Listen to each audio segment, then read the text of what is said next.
Hello and welcome to the Wolfpack Howls, the official podcast of Sidel Quickstep Pro Cycling. I'm Phil Lowe, the team's communications manager and your host for the show. Normally now I would introduce our guests by running through their palmares and talking about all the races that they've won. However, as Julian Alaphilippe pointed out in an earlier episode, if I went through this particular guest list of victories, we would run out of recording time. So I'm just going to get on with it and say welcome to the Wolfpack Howls, Remco Evenepoel. Thank you, Phil. How are you? Good. Better than last week. Yeah. So we're recording this on the Thursday ahead of Liège-Bastogne-Liège, 2 weeks after your crash in Itzulia. So I'm pretty sure everybody's keen to know, how are the injuries? How are you feeling? How are you getting on? Well, honestly, I cannot complain. I think every day I feel that the body is improving, that the pain is getting less and less. Let's say that before I had this injury, I was always a bit, let's say, too positive about the broken collarbone. But now I will never be positive about it anymore because, I've been suffering quite a bit, especially the first week after the crash. And from actually Monday, Tuesday on, I started to feel comfortable. I can sleep kind of normally, so it's improving, so everything is pretty okay. They say, don't they, that you're not a proper cyclist until you've broken a collarbone. Yeah, but I hope for a lot of guys that they don't have to go through the pain and the difficulties with the broken collarbone like I had to now. But of course, it's let's say it's the most easy injury to have as a cyclist. Does it help?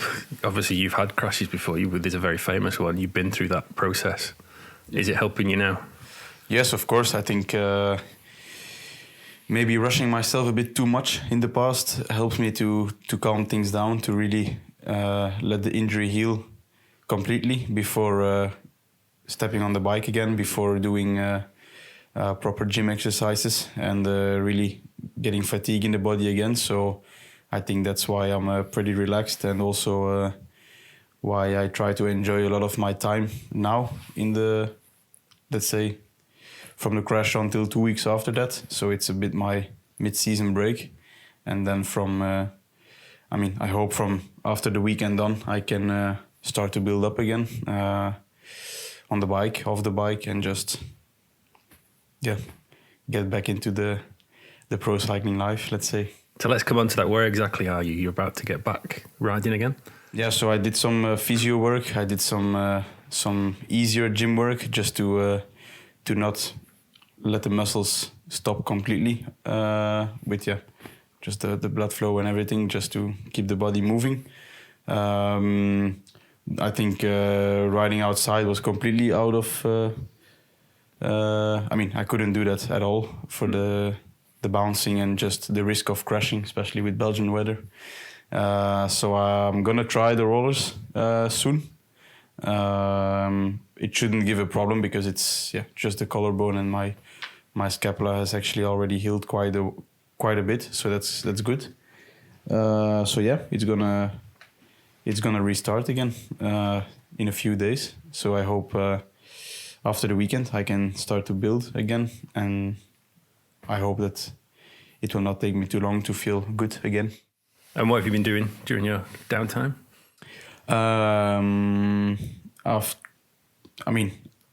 There was the Ramadan of Umi. Okay. So I was the last days of the Ramadan, I was at home. Okay. And then on last week, Wednesday, it's called the Eid. So it's the big celebration after the Ramadan. Yeah. So we've spent that day with her family. Nice. Which was very nice because it was the first time that I was at home. So that was a very beautiful day. And then I've slept a lot because with the injuries, my body was quite tired also from the surgery, and just everything was still quite low energy, let's say.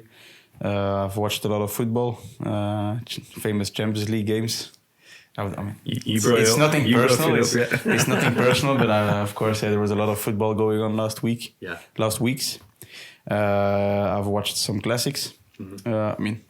I'm not the type of person that will skip watching races when when I cannot participate. So I will keep watching them. And I was going to ask, is it hard to watch? Yeah, I mean, it's hard, especially Amstel, because it was the first time I was gonna ride it, and I was in good shape, very ambitious. So that was a bit of a shame to watch, but it was lovely to watch. Mm-hmm. Maybe yesterday was, Flash was a bit more nice to watch if you see the circumstances. Yeah, so I think I wouldn't have enjoyed my time on the bike then. So and then for Sunday, it's gonna be hard, but in the end, I have the idea in the back of my mind that I won it twice already, so that makes it a bit more easy to digest, let's say. Mm-hmm. But yeah, for Amstel it was quite a bit more difficult than for the other two races.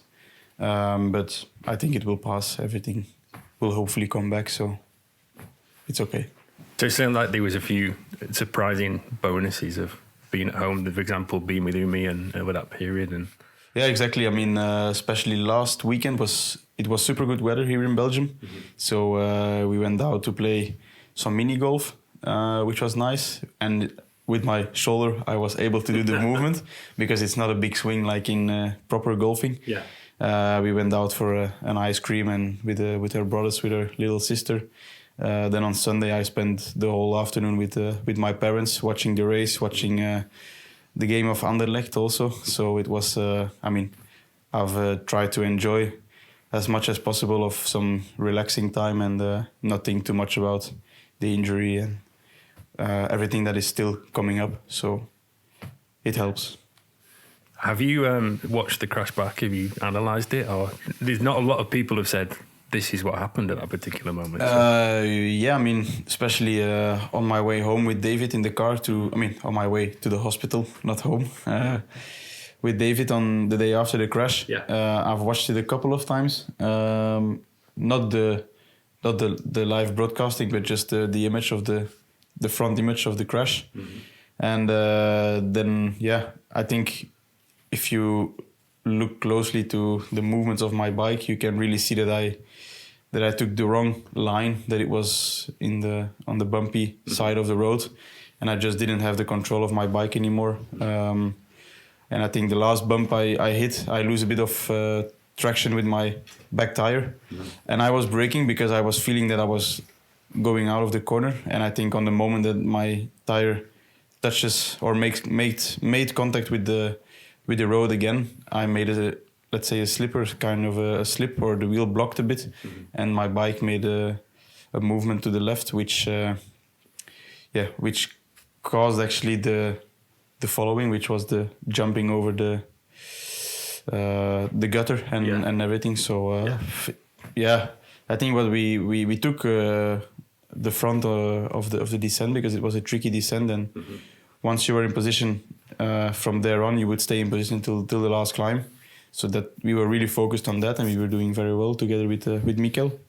And then I just hit the bumps, and I just didn't have control of my bike anymore because I checked my file. We were going 81 kilometers an hour in the corner. So that's the speed that because in slow motion it all looks easy to control, but then when you see the heli shots, you really see how fast I went into the forest as well, or on the grass. Yeah. So that's where you realize it was really fast. But yeah, afterwards it's always easy to talk like I should have bent my bike more to the right to be able to keep up with the corner or whatever. But everything went so quick and so fast that even the crashing itself, before I knew, I was sitting up and holding my shoulder like something's wrong. So it's I mean, it is the past now, and I'm happy that all the riders are doing okay for what we can call okay. And especially with my injuries, it's actually minor injuries compared to some other guys. So have you spoke to any of the guys? Well, Primoz was laying next to me in the hospital in Victoria, because all the riders were coming in. Yeah, of course. And just with him a small chat, nothing crazy. And I sent Jonas a message yesterday, I think, or 2 days ago, just to ask how he was. And there's also some Belgian guys and Jay Vine, and I saw all the posts on Instagram and on social media that they were doing okay. So it's good that nobody has bigger bigger injuries or even more crazy injuries. So it was already crazy enough like this. Yeah. Okay, we'll move on to look at your season as a whole so far. How do you analyse the first 5 months of the year? I think everything went smooth till now. Starting off with some nice victories in Portugal.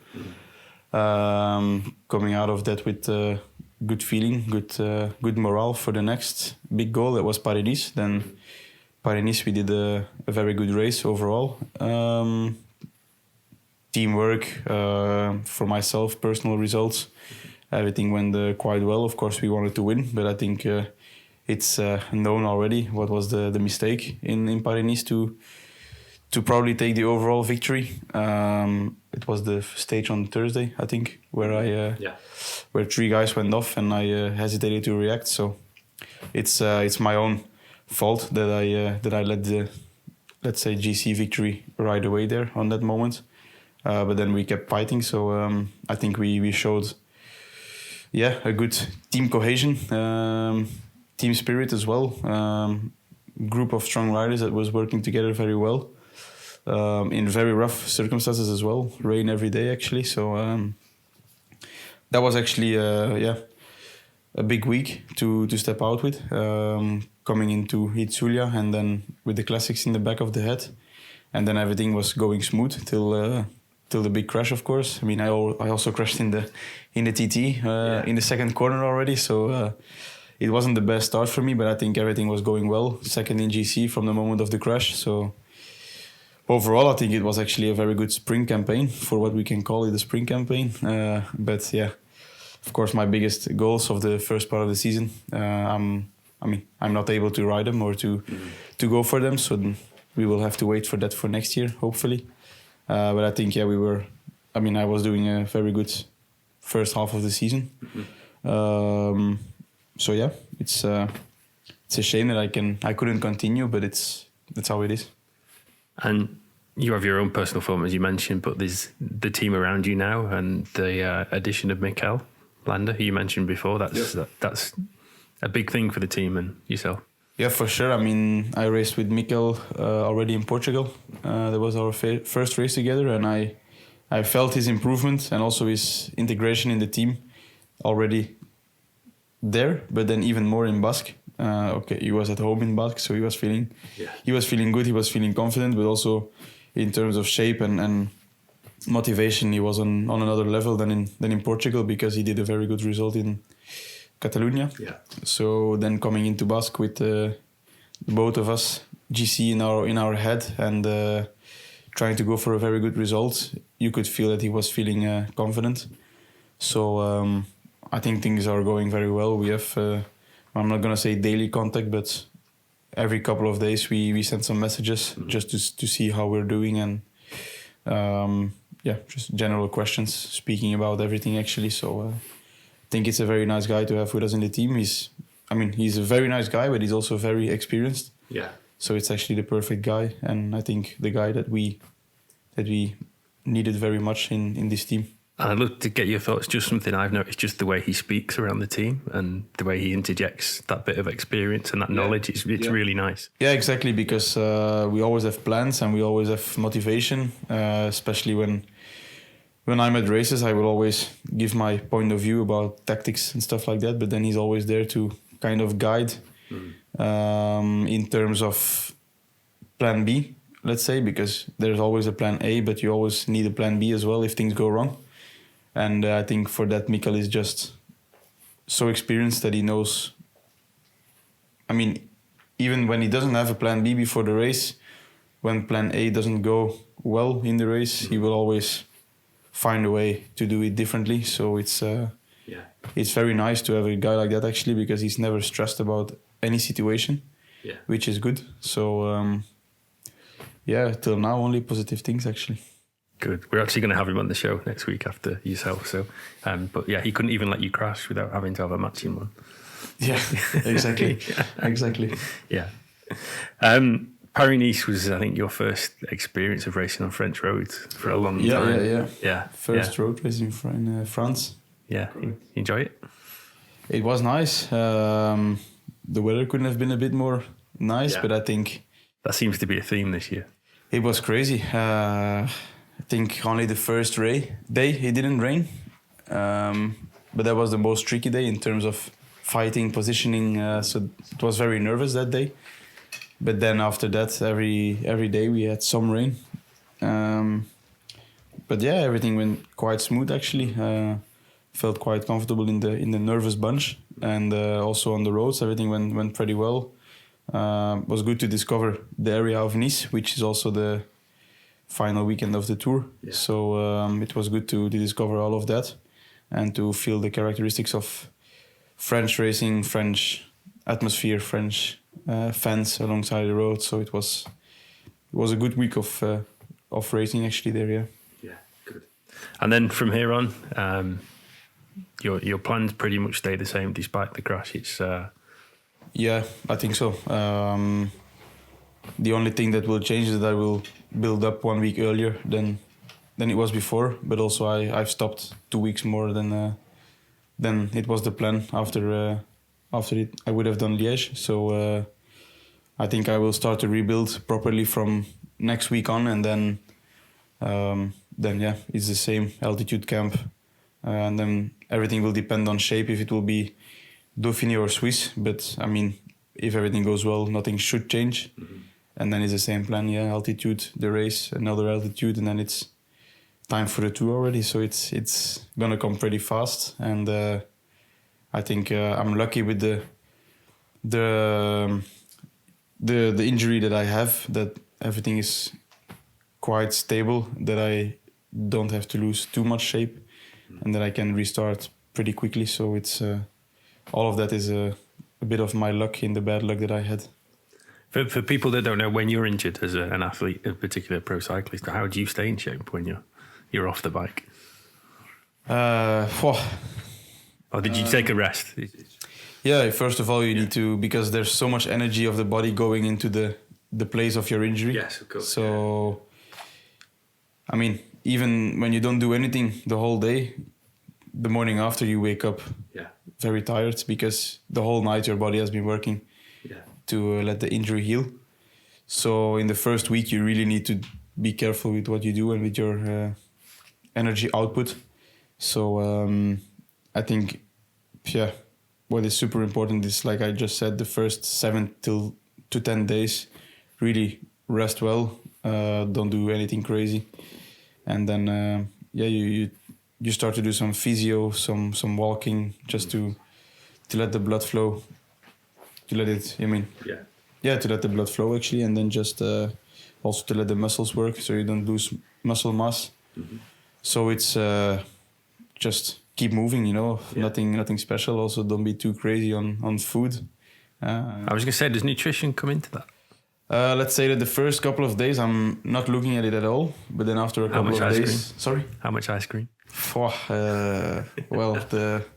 I think when we went out for ice cream, I took like 5 or 6 scoops, but it's pretty big scoops, like in a proper gelateria. So, but it's just a thing. When we go there, I will go all in. It's just a big ice cream, and then for a long time, not anymore. So it's. I'd expect nothing less. Yeah, exactly. That's why. So if people know me, they know when we go there, it's full ice cream time. So yeah, just let's say first couple of days, just take whatever you feel like, and just try to enjoy as much as possible. And then once the body has to start functioning again, you have to be a bit more strict. You can still left and right, you can eat something, let's say cheating, but nothing crazy like the first days. And then let's say that I didn't really, I'm not really following a diet for now, because I know what my body needs now is a lot of calcium, milk, yogurt, cheese to let the bone sounds like ice cream again. Ice cream as well. But so it's actually very basic food now. And then when I will restart proper trainings, I will follow the diet again, because then it's all about getting in shape as good as possible. So ice cream is the the deal. The answer to all life problems. Ice cream is the recovery. So the Tour de France and then the Olympic Games, the biggest two targets of your year. Yep. Excited? Of course. It's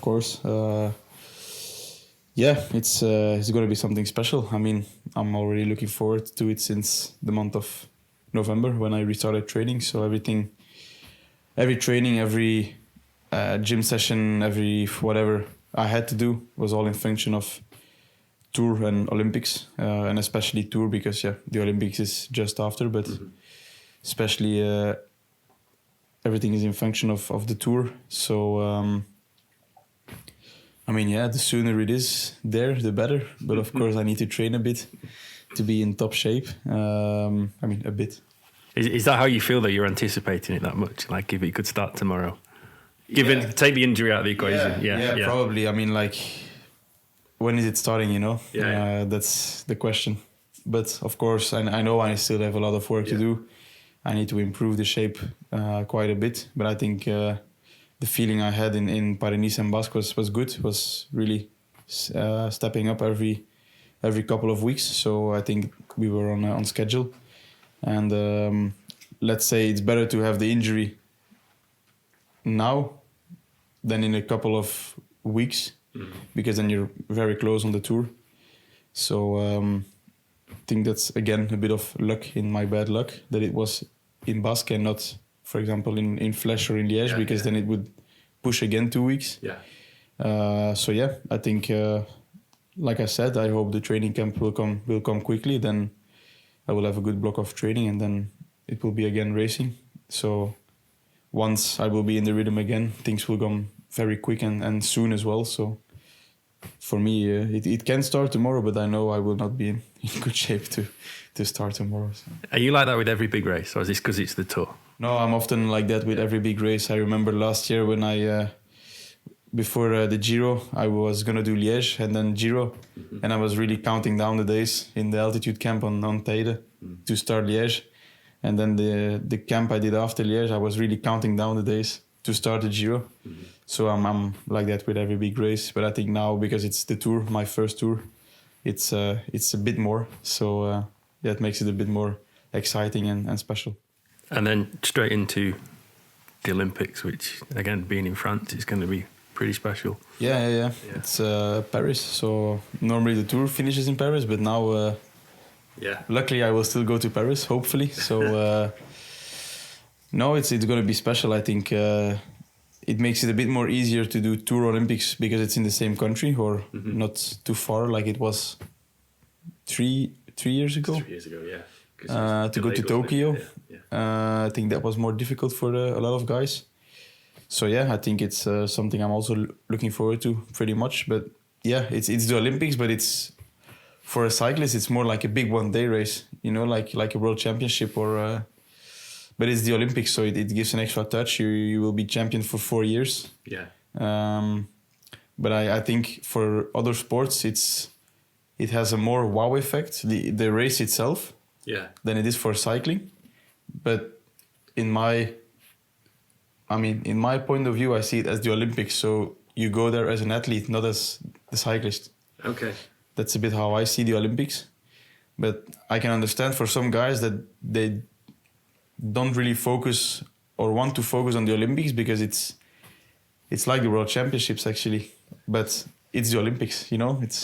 So I asked Julian, and I said, if you had a choice between a second World Championships or an Olympic gold, and he said maybe Olympic because it transcends cycling. More people, it's more famous almost. Yeah, that's why. I think but it has come with the years. I think if you would ask if we were pro cyclists 20 years ago and you would have asked us then, I think everybody would have said, I want to become world champion. Yeah. But now it is changing because cycling is getting bigger. Yeah. I mean, the cycling community is getting bigger. Yeah. It also gets more attention from the outside world with these guys as well. Yeah. So, that's why I think also more people will watch the Olympic event, the cycling event. Yeah.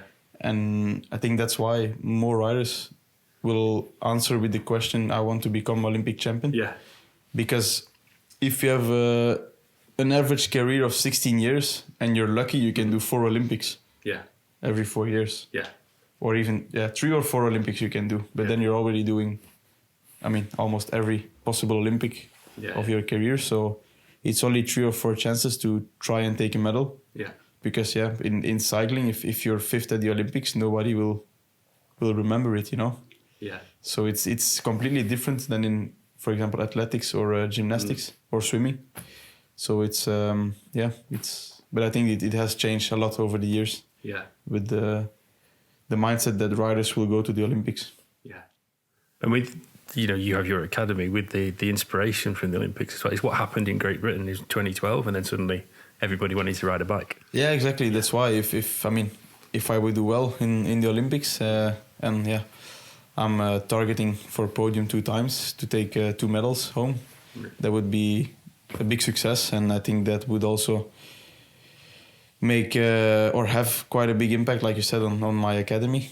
I think it's nowadays when you have a big result, it really gets a lot of attention, especially with social media, with everything going around, special clips or like popular clips of that victory or that event that will go around. It will get a lot of attention. So I think just the cycling world in general is getting bigger, and it helps, like I just said, with the Olympics, with every event that we're having. The Tour, the Giro of Vuelta is also getting bigger. So it's just it's becoming a new world, actually, I think. So that leads into our last question. I'm going to give you 3 options, and you've got one. You can choose one. Okay. Is that only one question? Podium at the Olympics. Oh no. Podium at the Tour. Or Anderlecht in the Champions League. Oh.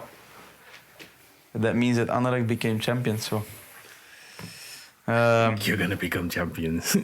That's done. No, it's only 3 points.